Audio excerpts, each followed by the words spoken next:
Ebifaananyi byolaba ku screen ebibiri ekimu kya mukulembeze w'ekibiina ki The National Unity Platform Bobi Wine Honorable Kyagulanyi Ssentamu ate ekifaananyi ekirala kya mukulu CDF w'eggwanga oba akulira amagye ga kuno General Muhoozi Kainerugaba. Ababiri bano kyandibadde ng'olugero lw'Oluganda olw'okugamba nti okusibira ababiri mu kutiya amazima nkukakasa ebeera ya kukutuka.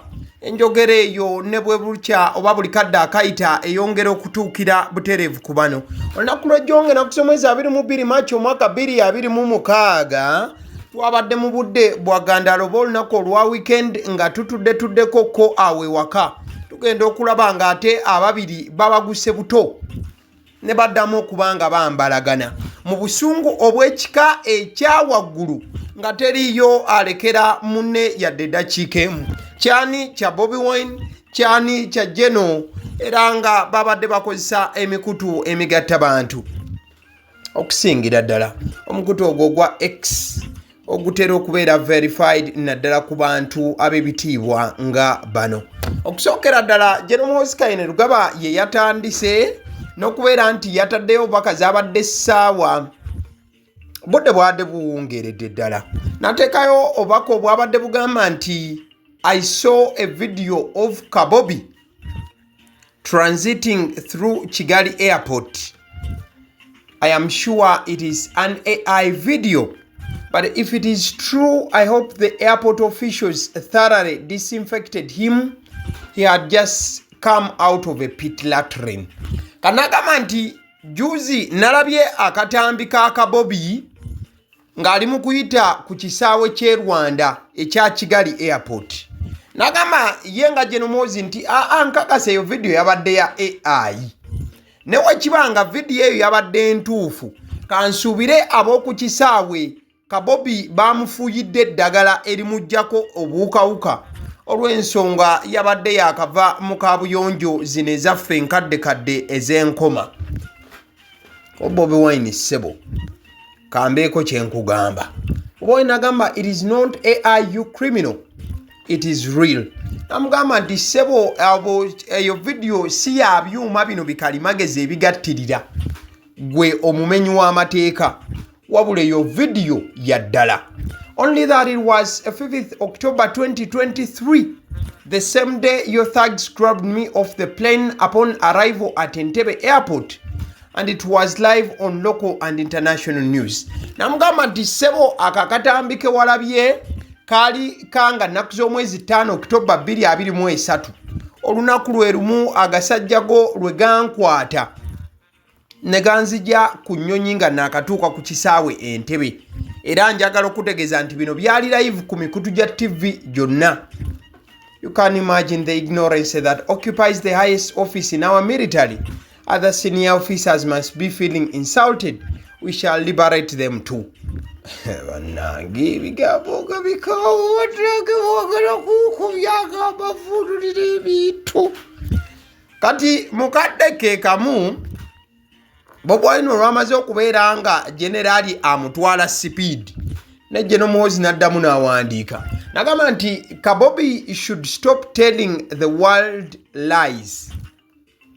Kabobi should stop telling the world lies. He fled the country on the 26th of January this year.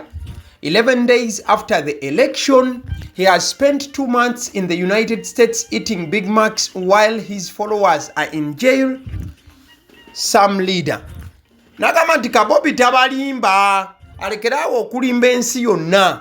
Eggwanga yalifuluma ennaku z'omwezi 26 January omwaka guno nga wakayita ennaku 11 ng'akalulu kawedde. Mu America amazeeyo emyezi 2 ng'alya gabbaga aganene ge bayita Big Macs. N'agamba kyokka ng'ate abagoberezi be bali mu kkomera oba mu nkomyo. General Muhoozi n'awandika n'agamba abakulembeze abamu Bobi Wine nno naawe tojja kunsobola kankuwe. Bobi Wine n'agamba nti on 30th Jan you said I was hiding in the US embassy. Now you are saying I left on 26th January.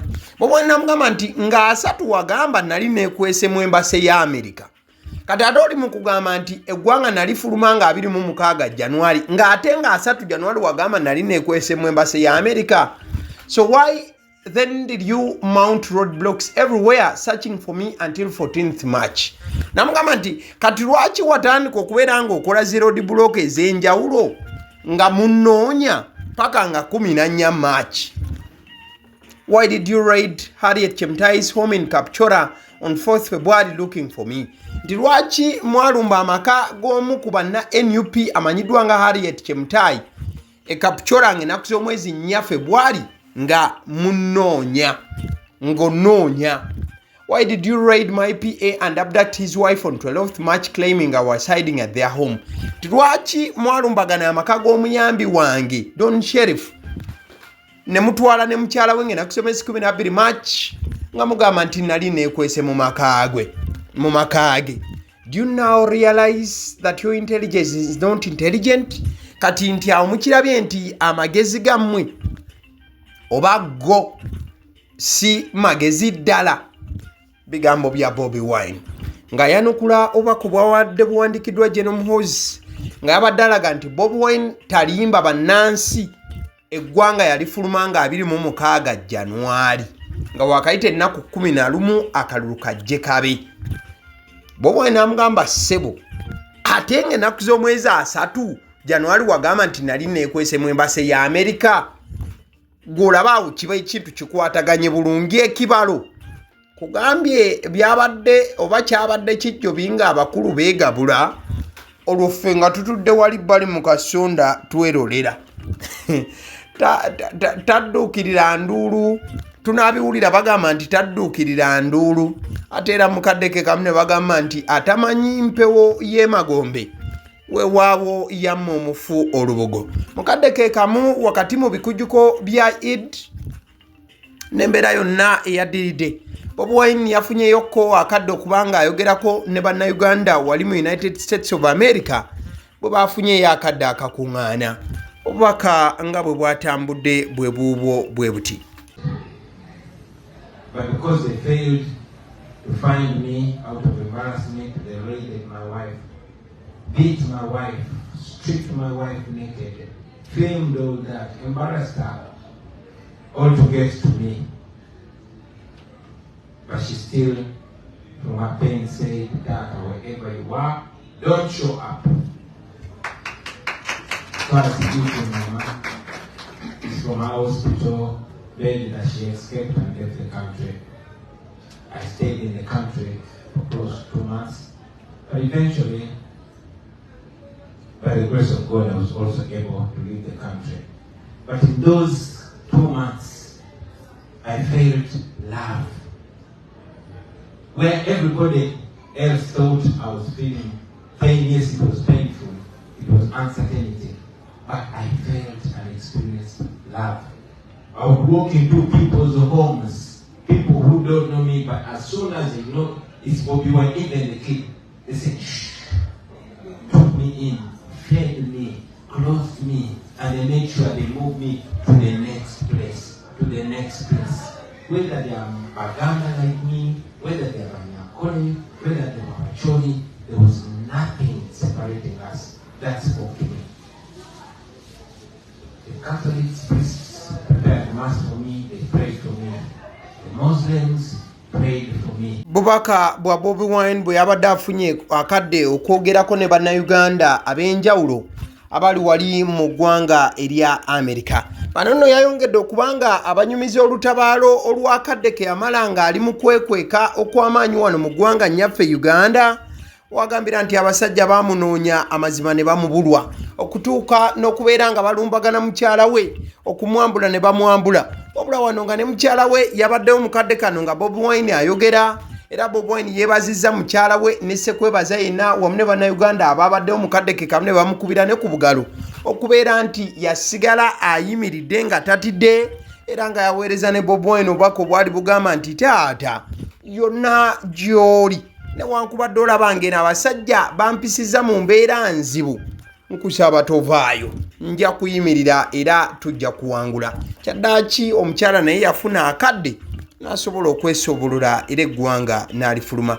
Mukadde ke kamu Bobi Wine enkya ey'olunaku olwaleero mulabye agatta eddoboozi lye naddala ku sayidi y'abantu b'e Zimbabwe.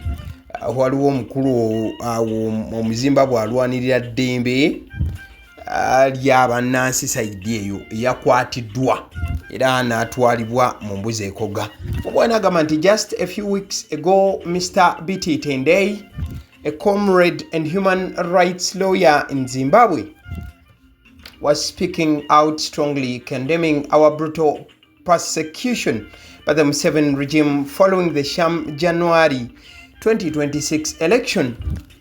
Unfortunately, as I type this, he has joined the long list of comrades in Africa unfairly detained by their governments for seeking freedom. BT was arrested alongside other freedom fighters in Zimbabwe for resisting attempts to extend the presidential term there to 7 years and restrict the election of the president to members of parliament. Only it is disturbing to see this script, which Ugandans are already familiar with, being deployed in Zimbabwe as well. So Bobi Wine adayogera ku mukwano gwe ono yakwatiddwa nga yabadde alwanisa okubeera nti semateeka akwatibwako sayidi eyo ekisanja ky'obwa president bakisembeze bakize ku myaka 7 ate ne president atandika okuba nga alondebwanga parliament yokka. So kale omukulu gwolaba ku screen ye mukulu wa Afande Magambo oba AIGP. Olunaku olwaleero asharinze ekifaananyi kyosobola okuba nti olaba ku screen omukulu AIGP Magambo ono nga yatwala CID oba directorate eya CID wali oba gyinza okuyita criminal investigations directorate. Anatekako obako obadde bugamba nti steady progress ng'alaga nti waliwo ddala enkulaakulana ey'amaanyi oba ekyamaanyi ekiri mu kwegattako. Jjukira balaunchinga okuzimba yafisi omwaka ogwedde mu 2025 wabula ekifaananyi kyabadde asharinze kibadde kiraga artistic impression but so si embeera nga bweri kati. Ndabyeko abakulu abadde bamusima mbadde Honorable Mwesige Frank Mugambe, great work AIGP Magambo. I haven't visited you in a while. The last time I came these developments had not yet been established. Nga bamwebaza okubeera nti alina kyali mu kukola n'okubeera nti wali ku headquarters za CID ekibuli bali mu kuzimba yafisi egenda okubeera ey'enjawulo ddala naddala eri cyber team erwanyisa obumenyi bw'amateeka n'okunoonyereza oba gy'oyinza okuyita modern crime data analysis center. Kati nno ebyo nno nga biri awo AIGP ndabyeko omuvubuka abadde amanyiddwa nga Anthony Natif amuwandiikidde obubaka ye tebubadde bwa kumusiima wabula bubadde bwa kubeera nga atabukira AIGP n'okubaako obubaka bw'abadde amuweereza. Amugambye nti in Uganda, a head of the investigative arm of police will celebrate new flashy infrastructure while presiding over a unit with increasing number of unsolved cases, shambolic forensic investigations departments that cook evidence, and a criminal justice system that has 50% of inmates being on remand while the state conducts endless investigations. But look at the replies to this tweet that are tracking for yet another vanity project. Those are shallow brains. Mr. Magambo, some discerning citizens refuse to celebrate real estate developments because they know that you weren't hired to be a real estate developer. You were hired to solve crime in the country, and we are currently dying under the hands of criminal gangs. Do better, sir. We sincerely thank you for your attention to this matter. Oh, and congratulations on new swanky office block. Kati omukulu Natif obubaka bw'abadde asindika bubadde bukambwe nga awakanya AIGP okubeera nti yataddeyo ekifaananyi kiri. AIGP tamukayanyiza muze munamugamba Comrade Natif, my colleagues and I are doing their best to have that desired end state in handling crime. That new facility is going to be a modern data crime center with tools to enhance the capacity to do investigations. Namugandi mukulu mbiwulidde naye nze ne bannange tugezaako buli kisoboka okulaba nti naffe ensi tugituusa nga we mugyetaaga kujjawo obumenyi bw'amateeka.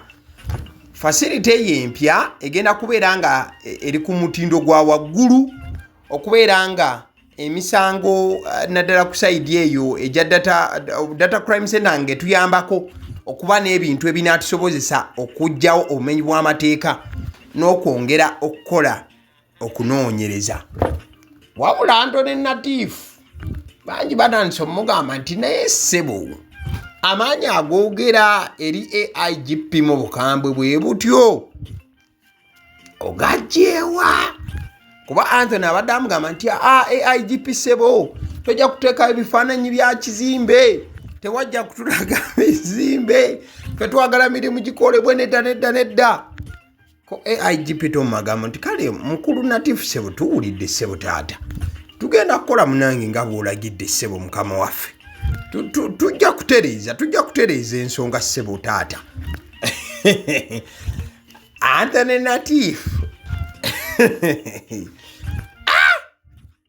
amugambye nti kati oli mu kutulagalaga pulojekiti naye nga jasi mutulaga bulazi bifaananyi, emirimu gyo giriwa, mukole kunoonyereza si kutulaga bifaananyi.